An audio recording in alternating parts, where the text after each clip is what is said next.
Well, some of us may have thought we won't be doing this week, but it's I promise you, a scheduling issue. Mr. Ashford, is it not? Our Sundays just didn't happen this week, unfortunately. But unfortunately, it's been a busy 3 days. So unfortunately, we couldn't keep our Sunday one, Paul, because I had the kids with me and I didn't particularly want them running in on the interview.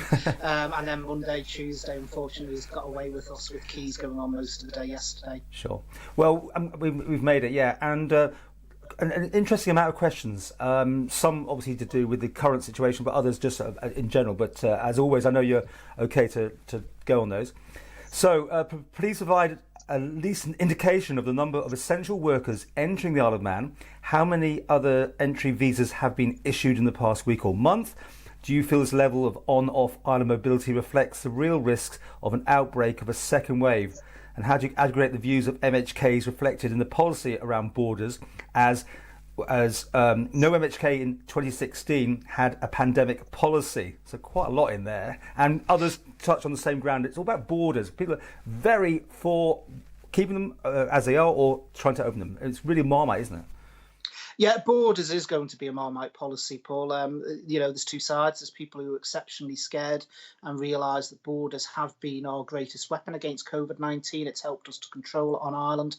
But equally, there's also people who haven't been able to see their loved ones, their families, or go about their daily routine, because we have to accept there are people on Ireland who do commute from here and the UK, and that is causing now serious issues for them. So the border policy, as the Chief Minister announced on Thursday, is the borders will be reviewed in stages. It will depend upon the infection rate in the UK and elsewhere. So we won't be taking steps forward unless the infection rate is dropping. There's 5 stages in total. We're currently at stage 5. And then stage 1 would be when we were back to normal with full open borders. But that has to be done in a stepped approach, ensuring that we take the time to actually work out where we need to go and what the issues are elsewhere, because that's the big risk from a second wave. In terms of key workers, I don't have the figures in the last week, the last month, but overall, I believe there's about 500 key worker exemptions that have been issued, 600. But the important thing about that is not all those key workers actually enter the island. Because what we do is we give exemption certificates, for instance, to BOC that deliver our oxygen to the island. Now, they have multiple delivery drivers, so all of those delivery drivers hold an exemption for when they're delivering oxygen, but of course they're not all going to be delivering the oxygen. It just means the Cabinet Office, every single time BOC wants to make a delivery, doesn't have to reissue an exemption certificate. Same with the steam packet company as well, where all of their workers who are off Ireland hold an exemption, but most of the key workers don't actually stay on Ireland. What happens is they come in, they do their job, like for instance with the steam packet, and they leave again. So they're not actually staying within the community. And also the other key thing about key workers is they do have to self-isolate outside of work, and it is a criminal offence for them not to do so. Of course, we had that situation where these key workers didn't keep to the rules. They got a fine, and their sentence was put to one side as such. But then we had all these other people who were breaking lockdown and were getting sent to jail. I mean, is that really comparable? Well, that's a matter for the courts, Paul. At the end of the day, as politicians, we make the law. The courts listen to the case and they decide what the sentence is. I think it does send out a message in relation to key workers. They were fined £1,000 apiece, and they did get a custodial sentence but suspended. And I think it does send out a message that we take this exceptionally seriously, and so do the courts. Groups aside, how does the Isle of Man police know that travellers themselves are observing the 14-day quarantine on returning to the Isle of Man? This is asked quite often, isn't it? I mean, how much checking goes on, I suppose, is the question there. So there has been checking going on of those that come in.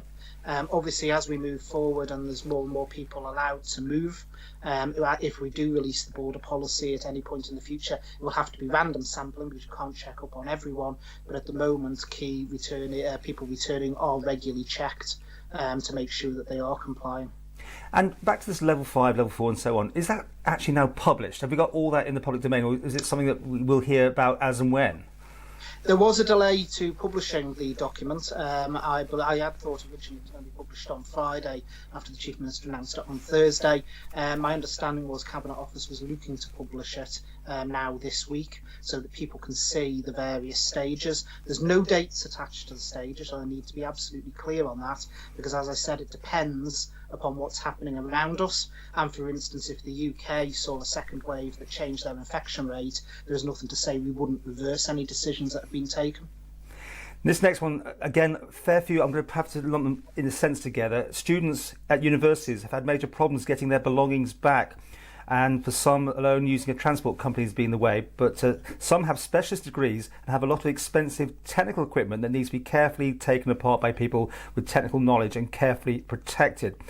And lumping into that one, other people saying, can't the parents go over and do a very special sort of isolation thing and do some help with getting everything back? Because obviously not everything's in one room. It can't be that simple just to go and pick things up.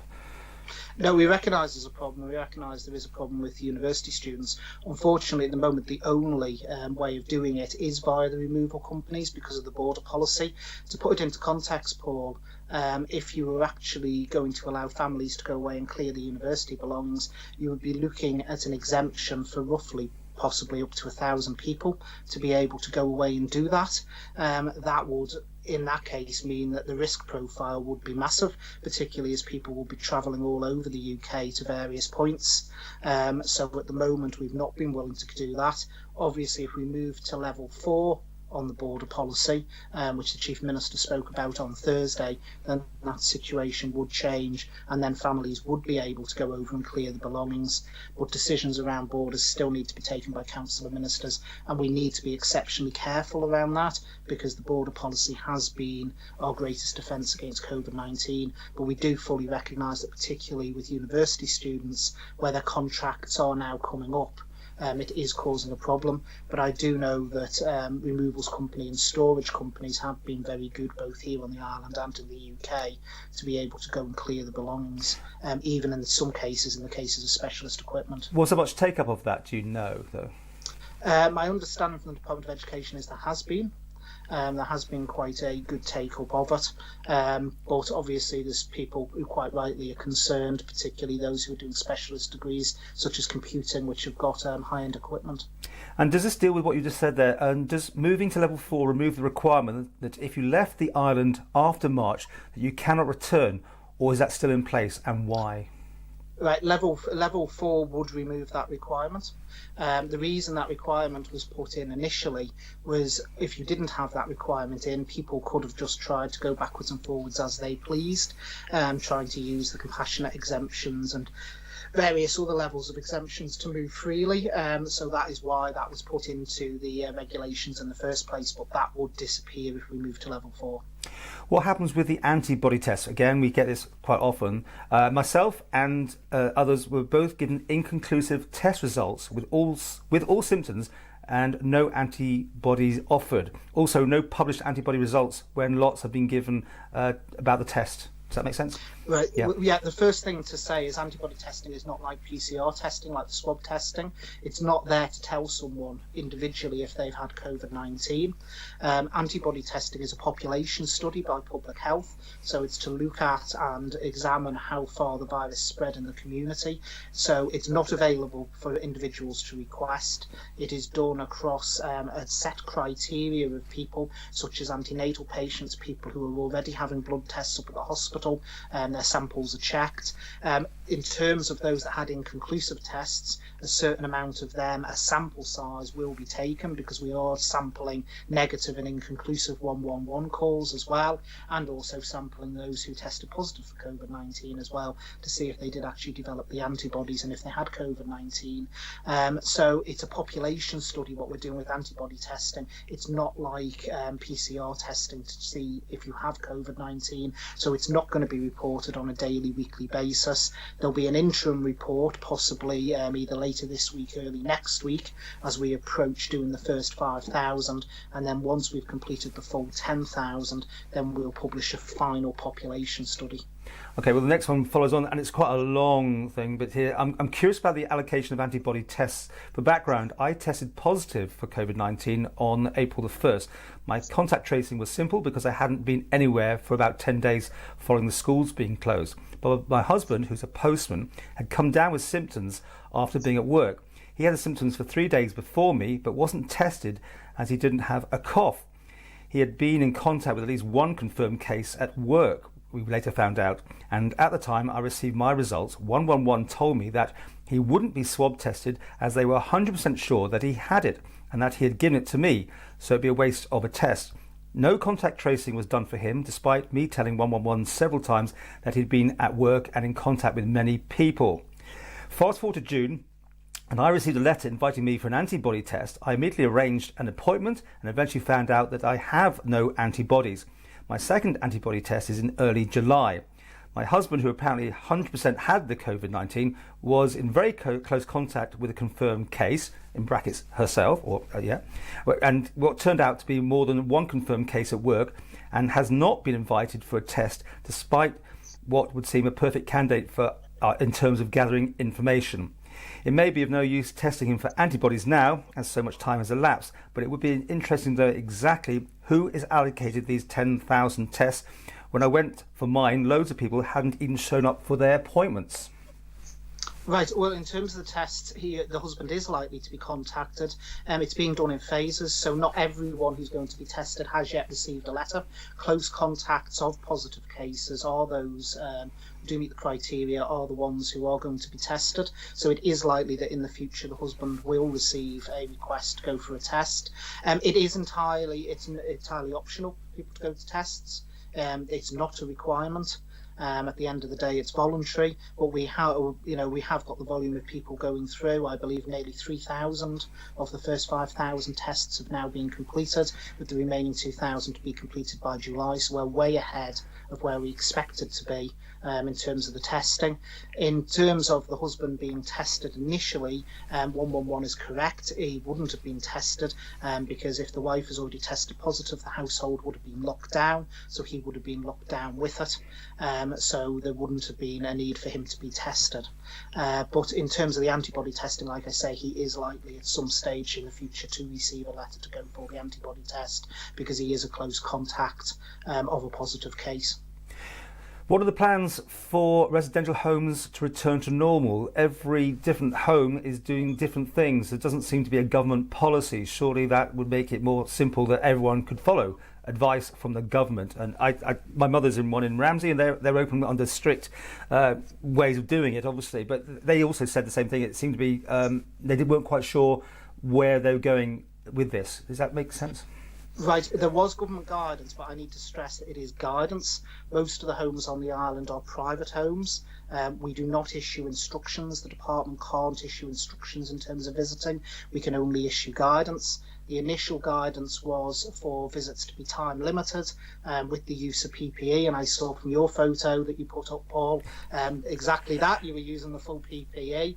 That guidance has now changed again, of course, and we're saying that it's now up to the home to decide what's right for them because of the fact that we've released restrictions. Some homes, because of the profile of their residents, will feel more comfortable going back to ordinary visiting than others. So it is entirely the choice of the home. Obviously, in DHSC properties, so properties owned by government, we do have a set policy around still using some PPE and also limiting visiting times through a booking system. But in relation to the private homes, it is entirely up to them what they actually do because they are private. They are not run by DHSC.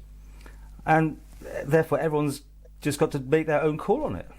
I mean, well, yeah, our guidance from the department is now that because we have gone so long without a positive case, then it is what the homes feel comfortable doing. Okay. Why are the government not releasing the medical advice they took on implementing the quarantine facility at the Commerce Hotel? The emergency is now over. Will they now be releasing that information? It's about why you put people in there. I think there was a story in the Isle of Man newspapers as well about this, wasn't there? Yeah, at some future point, the guidance will be able to be FOIable. There was an FOI request went in. It was rejected on the grounds that it was policy-making advice. Policy-making advice is not released. It's an absolute exemption, and that is the same for most countries around the world, to ensure that those who actually advise on policy can do so freely without feeling they have to neuter that advice because it may at some point be made public. So at a future point it will, but the emergency may be over in terms of the emergency proclamation, but in terms of our COVID response, it most certainly isn't over yet. So there is still policy making going on in relation to COVID. Once the entire COVID crisis is over, then there will be the possibility for people to request the advice. And what are you holding back? Is it the actual advice, or the people that make this policy, or what? So it's the advice from the clinical leadership team that went to council and ministers at various stages that people have asked for via FOI. Like I say, that will become available once the entire thing's over, and that was stated in the reply to the FOI when it was rejected. Okay. Why did the Ireland government, allow a PR company to join the daily press briefings and then start producing merchandise with flattering pictures of MHKs on mugs and wine? Are they being paid to give a spin on events as the press pool got too big and were then halved in size? Pictures of Howard o'clock on a cake also seem to appear online, stated at a Cabinet Office party. I think that was last Friday. That appeared on social media. It all seems a bit too cosy. Right, first of all, I think this is referring to Jeff the Mongoose. Sorry to mention the name on your broadcast, Paul. But oh, no, that's fine. I'm just going... of another organisation. But sure. They were invited onto the call because they asked to be. They have got professional reporters there. Amanda Cashmore, who's been doing it, she is actually a professional reporter. She is, I believe, worked for the BBC previously. They asked if they could have access to the press conference, as did Business 365. We granted that. Merchandise-wise, government's not been involved in that at all. If they want to go down that route, they're free to do so, as is any other organisation. In terms of the event on Friday, it was a thank you to those who had manned the 111 line within Cabinet Office, and also those that had assisted over the pandemic period, because there is an awful lot of staff across government that have been doing 80-plus hour weeks. So it was a very brief thing for about an hour and a half, just to say a thank you to all those that have gone away from their normal jobs to actually man things while we were actually in the throes of increasing case numbers. And no one from Jeff the Mongoose or anyone associated with them was at that event? It was just purely for... No one at all. It was purely Cabinet Office, and I can say that categorically because I nipped in to actually give the thank you speech to the staff. And I mean, Jeff the Mongoose is particularly, I thought, was a PR company, but I know it disappeared for a few years. So, I mean, they are, as you say, giving questions, a journalist is giving questions, but do they qualify as a journalistic group then, do you think? Well, they have accreditation, is my understanding, via the Cabinet Office. And if you actually look at the website, they are reporting more and more news these days. I think they started off as a PR company, but they've actually expanded since then. So no money changing hands. That's obviously one of those great rumours. Absolutely no money changing hands. We don't give money. We don't give money in that way to the media. No. Okay. The letter sent, the COVID letter. You said you sent it at the appropriate time to people shielding, but in fact that was mid-March. You sent that letter, but everyone's saying everything was underway and going, obviously serious by mid-March. You seem late, therefore, but you stand by that you did it at the right time. Yes, I believe we did do it at the right time. I think if we'd actually started, and again, I think the outcomes show that that amongst those shielding, the death rate is exceptionally low. Particularly compared to other jurisdictions, or the rate of infection is exceptionally low as well for those that were shielding compared to other jurisdictions. The problem is if you lock down people too early, then you have issues around mental health, people's well-being that get affected, depression sets in. You also have people isolated for longer. So it is important that although we got people who were vulnerable into a position where they weren't at risk, that we didn't do things too early. So there was a set plan all along as to when we would do things, and that was obviously when we started to see community transmission, and that was when the letters went out. Okay, the final one is just with your Komen hat on, is in the sense of your thoughts on an MLC now being on two departments when they are not meant to be, that's not meant to be Komen policy. Well, it's certainly not against Coman policy. I think what you're referring to is there was a resolution of Tynwald that in normal circumstances an MLC shouldn't sit on two departments. That's not Coman policy, and that was a resolution of Tynwald. I believe this is obviously referring to Mrs. Masker and the fact she's taken up position in the Department of Infrastructure as well as being a member of Education. It's entirely up to the ministers with the approval of Coman as to who sit on their departments. I believe Mr. Baker, as the incoming DOI minister, wanted an MLC on his department, and that is entirely his right to ask for that. Mrs. Masker was willing to do it, and I think she'll do an excellent job. She's more than capable of managing both departments. And there's more turmoil there because I think Jason Morehouse has stood down, hasn't he, from DOI now? I believe I have heard the rumour. I haven't actually. Yeah, I thought you confirmed that. Yes. I've heard the rumour. In fact, I've heard it from him, so it's true. He said he's going. Right. Okay. Well, if you've heard it from the man himself, then it must be true. But I don't know. I don't know about that. But just to say, there's many members of Tynwald that serve on two departments. So, for instance, if you look at health and social care, I've got Mrs. Barber. Mrs. Barber serves both in health and social care and home affairs. Mrs. Corlett serves in education and also DHSC. And Mr. Morehouse, dependent on what you say is correct, Paul, he did serve on DOI and also on DHSC, so it's not unusual for members of Tynwald to serve on two departments. One for me at the end, it's the same, I've asked this a few times now, why is the press still not back in a main room for these press conferences? Why are we being zoomed in when there's no need anymore? Is it just to keep us at bay? I mean, there you go, try that. I don't think we've ever managed to keep you at bay, Paul.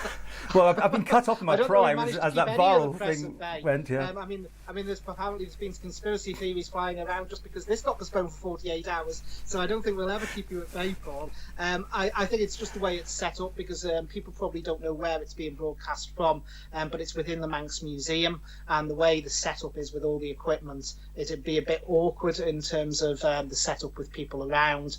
But obviously we will going forward, as we said, around the setup.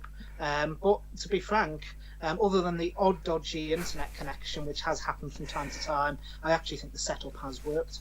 Okay, well, down to 2 press conferences a week, and that will stay that way unless anything major happens. So really, people have now stopped watching most of them. I'm looking at the numbers, they're dropping off quite fast. People are getting quite relaxed with days about the whole thing now. I don't think relaxed would probably be the word. I mean, I speak to a lot of people, as you would imagine, and there are a lot of people still very nervous out there, and quite rightly so, because they see what's still going on around the rest of the world, and in fact our near neighbour in the UK.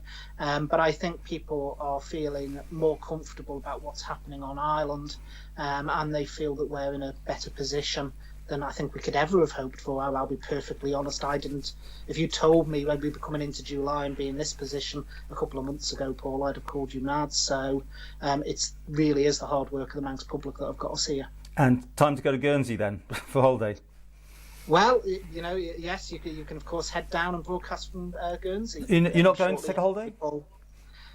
No, I've got a lot of things on, Paul, sure. With the health service. We're now obviously trying to get things back up and running, so I don't think I'll be going anywhere this year. Okay, well, as always, we leave this with thank you to everyone that sent questions in. It's amazing breadth we get there, and we can probably do something again, but maybe not on Sunday because it's too close. Maybe next middle week after Tynwald or something, if there's a demand. But in the meantime, thank you, Minister, very much for joining us.